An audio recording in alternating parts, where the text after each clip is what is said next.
targeting workers in the hospitality industry, Las Vegas. He's targeting garment workers, mothers who were at their child's graduation ceremonies. He's targeting schools and hospitals. Ever since Donald Trump was elected to his second term as the United States president, he vowed to come in and get rid of all the immigrants that's here illegally. He said that the Biden administration opened up the floodgates. They just opened up the door and allowed all of these immigrants to pour in. And these immigrants was pouring into the black community. And there was a lot of black people in Chicago, New York City, Philadelphia, Los Angeles, that's very disgruntled and upset because their communities was being overrun by immigrants. But on the flip side, you had the Democratic Party. You had a lot of black people that are very loyal, blindly loyal to the Democratic Party, and they have an unwavering support to the Democrats, and they're supporting the migrants because the Democrats are supporting the migrants. They're there with them 10 toes down, and some of them even saying this. All across the country have been responding to the kidnappings, because that's what they are, of individuals by ICE. Their neighborhood being surrounded by officers with assault rifles. Now, the crazy part is a lot of black people are starting to wake up. Black ministers inside the churches, because the ministers are starting to hear the rumblings of black people from the black community. They're starting to say, especially on the East Coast, Philadelphia, Baltimore, right, Washington, D.C., they start to say, hey, our communities are being overrun with immigrants. I'm talking about they're everywhere. They're in parts of communities that you never would see them, right? And they're overrunning the schools. They're overrunning the jobs. They're undercutting us with the jobs because we have unions here. It's just a mess, right? So now you have a lot of black people that's posting a lot of things, right? There was an organization that was created by Latinos, and it's being widely supported by black politicians. The black Democratic politicians are the ones still supporting a lot of these Latinos, and they're trying to still brainwash black people to go along with it, right? Now watch this. During the Latino riots last month, black leaders decided to come out and support the Latino community, providing once again that their loyalty would lie with immigrants, not with us. Shaking my head. Now, some of us didn't believe that until we saw this. Let me be succinct. We stand united in our response to the Trump administration's extreme actions in Los Angeles. These actions are a direct assault on civil rights and democratic norms and elevate the urgent need for us to stand up and defend communities, particularly black and brown communities, from unconstitutional overreach. Now, that guy was Mark Royale. He was the former mayor of New Orleans, right? He's the former mayor of New Orleans. And he's now the president of the National Urban League. Now, this is another politician that's in support of the migrants, despite what people were saying down in New Orleans, right? Now, the National Urban League was started for foundational black Americans. It was something that was created by our grandparents and great-grandparents to actually bring remedy to our issues and our problem. Now they turning it into black and brown. Now, I really need somebody to show me where Latino politicians talk about black and brown, where they support policy-wise for black people. They're doing things for their people, as they should. I'm not upset with that. But they don't merge their issues with ours. Never. They may come out and protest with us sometimes, but when it comes to politics and what's specifically for them, they don't merge those two together. But if y'all don't believe how these black politicians are in solidarity and support, look at this guy. And Latinos and Asians and whites would sing against their fear. And we stand today as united in a civil rights issue right here in the United States, in East Harlem, where 239 children are, some of which are here from family separation. Before any of us speak, I want us to lock arms and sing together that anthem of courage and faith from the 60s. We shall overcome. Our grandmothers and grandfathers faced biting dogs and dynamite. We're facing a reactionary, inflexible, and sensitive administration that would send babies away from their mothers. Now, with these black leaders going against us, despite what we're asking for, you have black women, Donna Jackson, Kathleen Wells. They're speaking out against this, and they're speaking on behalf of black men because they're actually listening. They're listening to what black men are saying, right? And she's saying about perception and how perception can become reality, and how perception is reality at times. She's speaking on what black men are saying in their communities and how the black community is being pushed behind for these Latino immigrants that you're bringing into our communities, right? And other groups. She's speaking to this despite what these black politicians are doing. Check it out. How powerful perception is. Here's the perception of African American males. They think that illegal mass immigration of illegal immigrants in their community is so that they can swap out black people for brown. They believe that they're put there deliberately to take those jobs. Low industry, low skilled jobs that are historically held by African American males. They believe that they're there to displace them so that they don't have economic power, so they can be pushed back. Second, they believe that they're there so that they can take control of their community. I hear from leaders in black urban communities that bid you, don't lean right, are saying to me that they're meeting with people and they're seeing these immigrants in their community actually recruiting members to be gang members. Why? Because they want to take control of the community. They believe that there's a plot to make sure that there is no black ownership of businesses, of housing, because they have deliberately planted all of the illegal immigrants purposely in minority communities to sow discourse.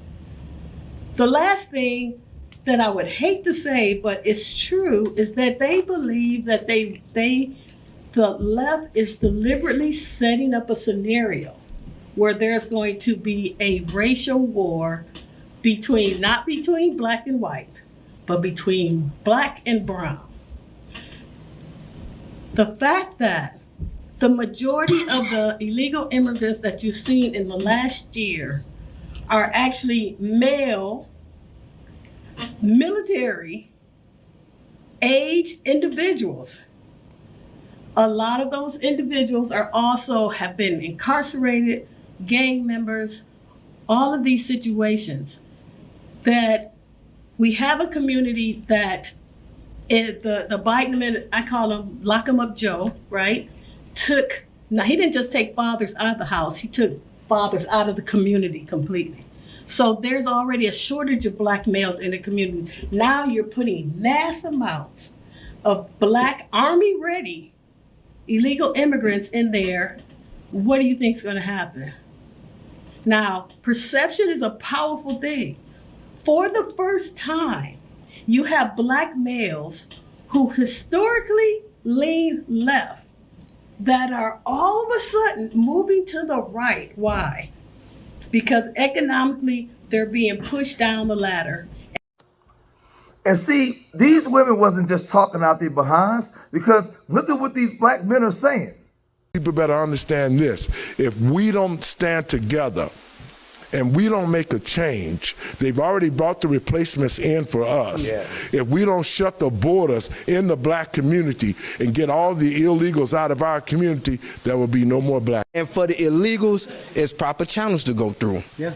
Like every other ethnicity, there you go, it's proper channels to go through. You shouldn't be able to come across the border illegally and receive help.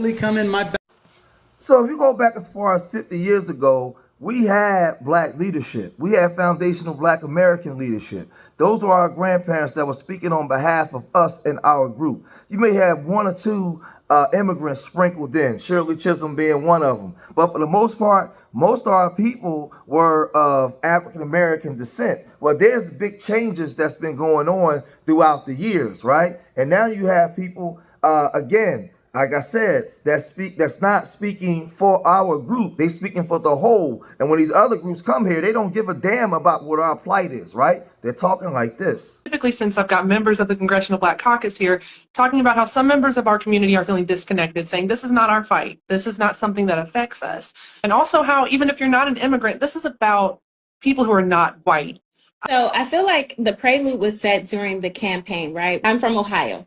And so during the debate, we would call the conversation, or one of the points that Trump made was that the Haitians were eating dogs and cats, right? And so that was the prelude. This cannot be just about brown people. Like, this is about black people, because you can't look at a Haitian American and a black American and make the distinction. Just like you were saying, someone was asking about your nationality. It's about anybody that is other than white. Now, you see the first woman, she's talking about our issues in our community as black folks. But the second woman, she keeps mentioning brown people and the Haitians' plight, right? She's not talking about our group and what we got going on. There's supposed to be the Black Caucus, and the Black Caucus was formed in America for black people. This is why I said when you deal with foundational black Americans, I'm going to be honest with you guys. We should take the black out, because anybody that come here that's black is going to be merged in with our issues. We should be foundational Americans. That's what we should be. We should be set off and be foundational Americans. Take the black part out, because anybody can be African American, and there's many people that's black, right? But they're not. There's black people all over the world, but they're not part of our group. And we're foundational Americans. We are the true Americans that was here from the foundation, right? That's what it should be. White folks can try to say that, but they're not. They'll get destroyed when it comes to that. Everybody knows who we are, and we was here when the flag was planted. But as long as you got the black there, right, you got other black groups that are still going to come and jump inside of it. So what I'm saying is we should be foundational Americans. That's it. Just, we are American. We are African descent, but we're not African. So we should be foundational Americans. But it gets worse. Check this out. Well, it's important to also remember that there are Black Latinos. It's not just about what country you come from, but as Chantel, Representative Brown pointed to, it's, do you look like you are other? They're not distinguishing between U.S. citizens and non-citizens. They're even grabbing tourists off the street now, as we saw in New York. In Virginia, where I represent, the fastest growing immigrant populations have been from African countries. So every Afro-Latino to come over here, some identify as black, some don't, right? But again, we have to focus on our community and our issues as a people and what we got going on. It's no shade to nobody else. They got their own thing, but they don't merge their situations with ours. When Jamaicans come over, they fight for Jamaican issues and policies. They may march with us, but when it comes to policy-wise, it's for them, right? And a lot of groups are jealous of us because we're Americans. They say that we're lazy and we complain too much because of all the so-called illusion of wealth that we have here, despite what they got in those countries. I know the truth firsthand, right? So this is the stuff that they do, and that's unfair, right, on the way that we're judged. So a lot of our plight gets overlooked. But there was another politician, Stephen Hartsford.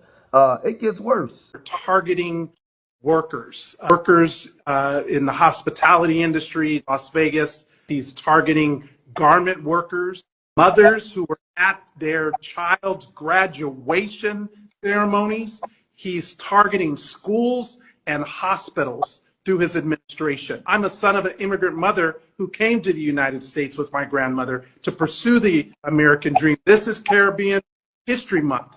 Black people are affected by immigration policy too, whether we're African immigrants or Caribbean immigrants, and we need a policy that works for our communities. And yeah, they might be targeting certain people in certain communities today, but tomorrow they'll be targeting us.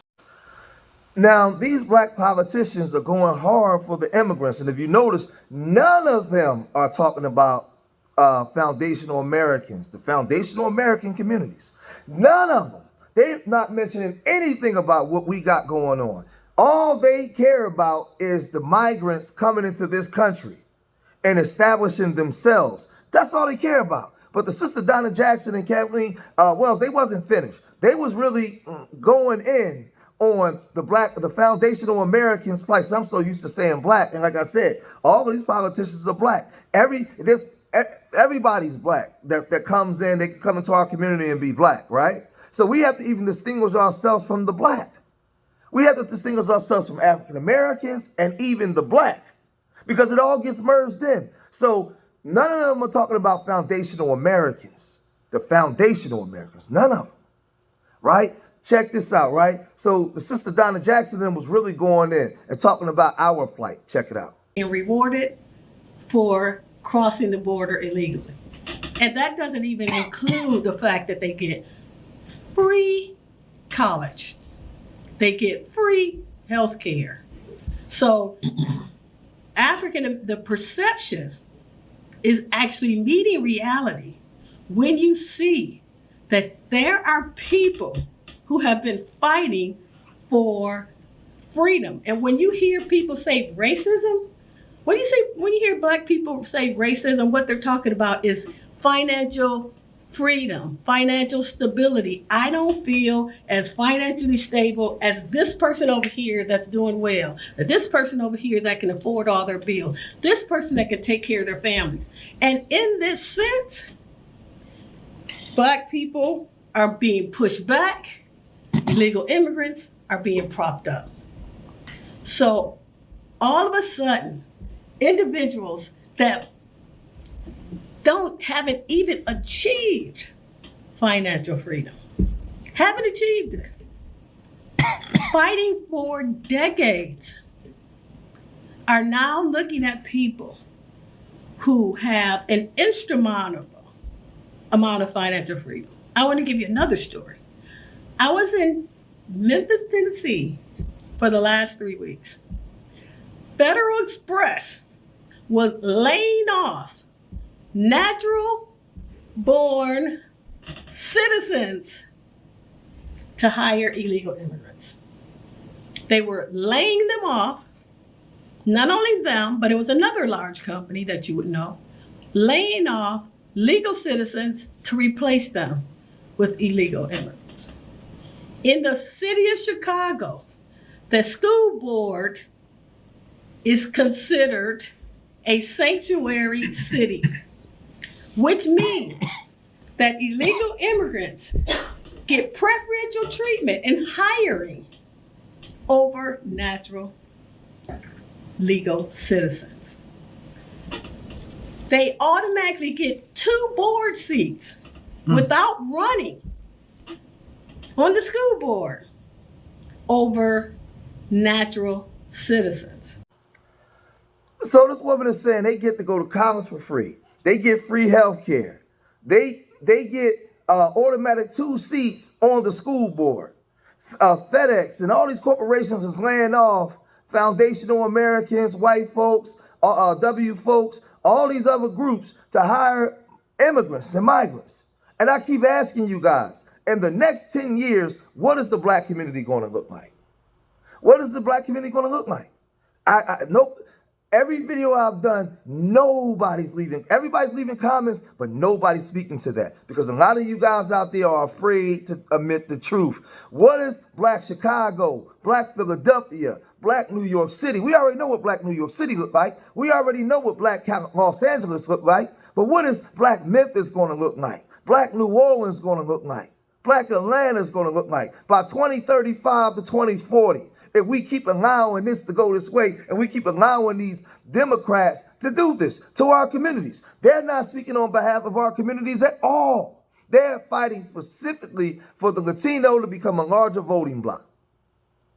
And everything that this woman said is an actual fact. It's not something that's made up. And I keep telling you guys, when these immigrants come here, it has nothing to do with whether they like you or dislike you. It has nothing to do with that. They vote for everything and fight for everything that you vote against. Everything that you're against, they're for, because their lifestyle is predicated on your dysfunction. That's why they put them there in your community to replace you, because they don't have a grudge against the government like foundational Americans do. So we are already diametrically opposed to each other, even if we get along. Our politics, I found that out in the gym with one of my homeboys from Mauritania, one of my very, very good friends from Mauritania. When we were speaking about policies in America, he was so blinded. He loved Kamala and the Democrats because they came in and they set up policies for him. I was so angry at him until I realized, I said, wait a minute. He's not connected to our struggle. Everything that he's given in this country comes from that Democratic side. So of course he has allegiance to them. So I figured it out. That's my homie. We're not enemies, but I understand why he has a sympathetic plight towards them. But he didn't understand our plight. So we had to educate him to the foundational American plight, because he was a foreigner. He just didn't understand. He wasn't a bad person. He's actually a great guy. But once we explained it, he started to say, well, damn, the same thing that they did to you guys here, they did to us in Mauritania. And the Arab policies and U.S. policies is dilapidating and destroying Mauritania. But he didn't understand what we've been through because he was a foreigner. He just didn't know. Now, when he came here to America, he wanted to be around all black people. He don't even hang around W folks. He hang around all foundational Americans. He just didn't understand our story. So once we explained it to him, he was like, damn, the same thing they do to you guys is the same thing they doing back home. And he was saying like the indigenous people are not in charge. But then he didn't know. So what I'm saying to you guys, I learned my lesson with that. A lot of them are going to be diametrically opposed to you because their lifestyle is predicated on our dysfunction, and policies are in favor of them. So y'all got to let me know what y'all think about this, man. If you made it this far in the video, hit that like button. I want everybody to tell me, what do you think the black community is going to be by 2035 and 2040? Is there even going to be a black community? Leave your comments in the comment section. Hit that like button. Remember, I love y'all. Till the next time. Peace.